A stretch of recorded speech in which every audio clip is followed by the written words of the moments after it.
कीड़ा लग गया है इसका, इसके नीचे में लग गया होगा जी। ये क्या है? अरे इसके पीछे में बहुत माहू है। वही तो इसी में डाला डालो। तो मेरी प्यारी यूट्यूब की सहेलियों, सुबह सुबह का राधे राधे।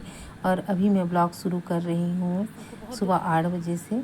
और मैं नहा के जब ऊपर आई अपने कपड़ा को लेके, तो मैं देखती हूँ कि यहाँ तो मीठी के पापा कुछ भाजी तोड़ रहे हैं। और मैं इस भाजी के बारे में बताती हूँ। इसको बोलते हैं पोई भाजी, और काफ़ी अच्छा दिखाई दे रहा था ये भाजी।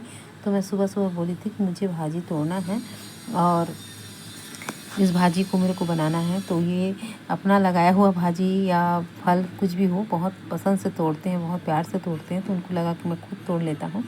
और ये यहाँ पे मेरे हस्बैंड तोड़ रहे हैं भाजी। ये है पोई भाजी। छत्तीसगढ़ का बहुत टेस्टी भाजी होता है पोई भाजी। अगर कोई छत्तीसगढ़ का नहीं खाया है तो अब ट्राई करिएगा। वैसे तो बहुत लोग जानते हैं इस भाजी को, बहुत नहीं लगभग पूरे लोग जानते हैं, और बहुत टेस्टी होता है। और मैं यहाँ पे बता रही हूँ कि यहाँ पे तो कोई जगह खाली नहीं है। हमारे यहाँ छोटा बेबी आया है जिसको मैं कल के ब्लॉग में दिखाई थी, उसी का कपड़ा पूरा सूख रहा है। तो अभी कोई बात नहीं, फिर थोड़ी देर में सूख जाएगा तो मैं सुखा लूँगी कपड़ा। मैं यही बता रही थी यहाँ पे कि पूरा छोटा जब बच्चा होता है घर में ना रहता है, तो बहुत सारे कपड़े होते हैं जो हमारे छत से अब सबको उनको दिखाई देने लग गया है। और ये वाला जो गमला, ये वाला जो फूल है ना, बहुत प्यारा लग रहा है। मैं बोल रही हूँ कि क्या मैं यहाँ रख दूँ या फिर हवा के झोंके से नीचे तो नहीं गिर जाएगा। तो हस्बैंड बोल रहे हैं कि रख दो, लेकिन बाद में देखें तो बोलते हैं ये गिर सकता है यहाँ से, इसको हटा देते हैं यहाँ। और ये है ये भाजी पोई भाजी। और ये हमारे यहाँ जो है वो पोआ भाजी है। पोई छोटे पत्ते को बोलते हैं और पोआ भाजी है, जिसको मैं धो के रेडी कर चुकी हूँ। और मैं आ गई है पूजा करने के बाद किचन में।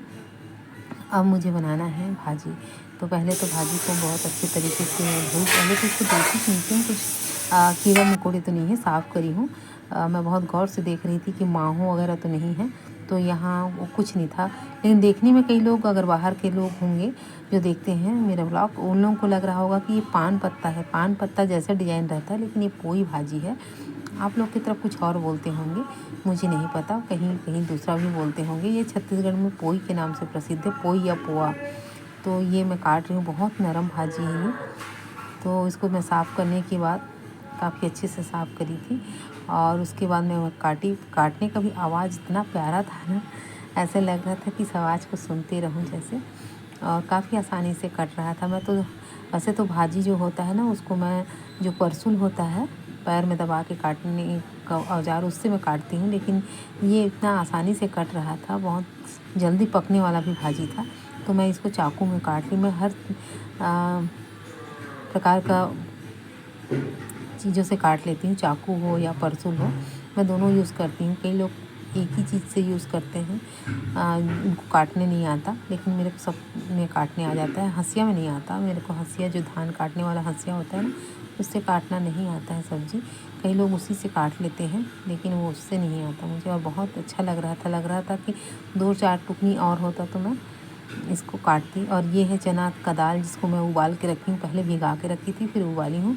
अब इसी से मेरे को बनाना है चना दाल और पोई भाजी। सामान्यतः इसको पोई भाजी बोलते हैं, जो बड़ा पत्ता होता है उसको पोआ बोलते हैं, छोटा पत्ता वाला पोई भाजी बोलते हैं। तो यहाँ पे मैं बना रही हूँ, उसको दही में बनाया जाता है।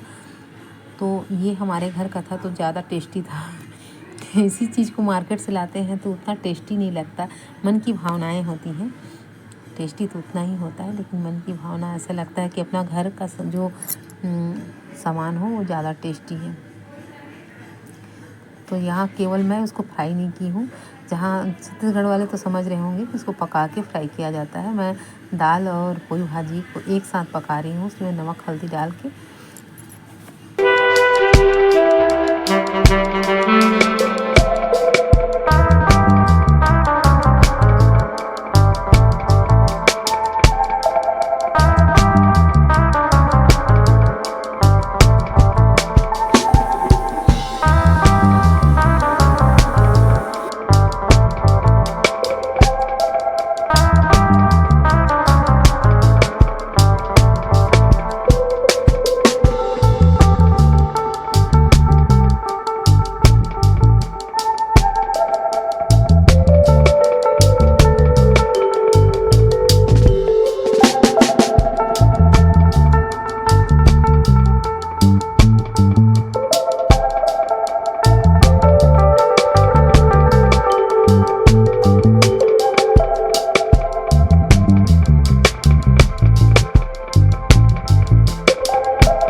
और ये कढ़ाई के किनारे किनारे दाल का चिपक गया है। दाल ज़्यादा पकने के कारण ये दाल जैसे पका हुआ दाल जैसे चिपक गया है। और लहसुन और लाल मिर्च से मेरे को फ्राई करना है। वैसे तो भाजी को लहसुन और लाल मिर्च से ही हम लोग फ्राई करते हैं हमारे यहाँ। और मैं खासकर मीठी के पापा नहा रहे हैं, अगर वो आ जाए उनसे पहले ही मैं फ्राई करना चाह रही हूँ, क्योंकि सामने वाला जो कमरा है ना, हमारा किचन का सामने वाला कमरा, बीच में गेपिंग है वाश एरिया और वेंटिलेशन के लिए। तो उसके सामने में हमारा भगवान का रूम है, जिसमें जैसे मैं फ्राई करती हूँ तो उनको खांसी आने लग जाती है। तो मैं चाह रही हूँ कि उनके आने से पहले मैं फ्राई कर लूँ। और ये दही है जो मलाई को केवल जमाती हूँ, उस दही से घी निकालती हूँ मैं, वही दही डालना है मेरे को इसमें, ताकि टेस्ट अच्छा लगे। और बटर मिल्क से आप बनाइए तो इसका टेस्ट उतना मज़ेदार नहीं रहता है, क्योंकि ये भाजी है और भाजी में अगर आप दही डाल रही हैं तो ये मज़ेदार नहीं रहता। दही घी वाला होना चाहिए, मक्खन वाला होना चाहिए। और खाली बटर मिल्क में आप बनाइएगा तो टेस्ट कम हो जाता है। तो यहाँ पे मैं दही डाल दी हूँ। अब ये बन चुका है। इसमें नमक हल्दी मैं ज़्यादा कुछ नहीं डाली, और जानबूझ के कम मैं डाली हूँ इसको। मिर्ची एक ही मिर्ची को 2 टुकड़ा की हूँ, क्योंकि हमारे पापा आए हुए हैं और पापा ज़्यादा मिर्ची नहीं खा पा रहे हैं। उनके जीभ में कुछ समस्या है लगता है, या फिर हो सकता है एज के नाम से, ज़्यादा एज में बोलते हैं कि जब दांत झड़ने लग जाता है ना तो तीखापन ज़्यादा लगता है करके। तो मैं सोची कि हम लोग भी कम मिर्ची डाल के खा लेंगे। मैं चाह रही थी कि यहाँ पे मैं काटूँ एक मिर्ची के टुकड़ा को 2 टुकड़ा कर दूँ, लेकिन वो संभव नहीं हो सका। कोई बात नहीं, संभव नहीं हुआ तो भी कोई बात नहीं, क्योंकि उसका तीखापन जितना है वो तो भाजी में आना ही आना है। तो मैं यहाँ पे तुरंत भाजी को डालने के बाद ढकने की कोशिश की हूँ, तो छोटा हो गया बर्तन। फिर मैं बड़ा सा बर्तन में ढकी, ताकि उसका जो खरखराहट जो एक खरखराहट होता है वो बाहर मत जाए। और खासकर मीठी के पापा को अगर कहीं खरखराहट लग जाता है तो बोलते हैं कि मैं नहा के आता हूँ तभी तेरे को फ्राई करना रहता है। और यहाँ पे मैं कुंदरू रखी हूँ, जिसको भी मैं तली नहीं हूँ। और दाल चावल और ये सब्ज़ी बन चुका मेरा।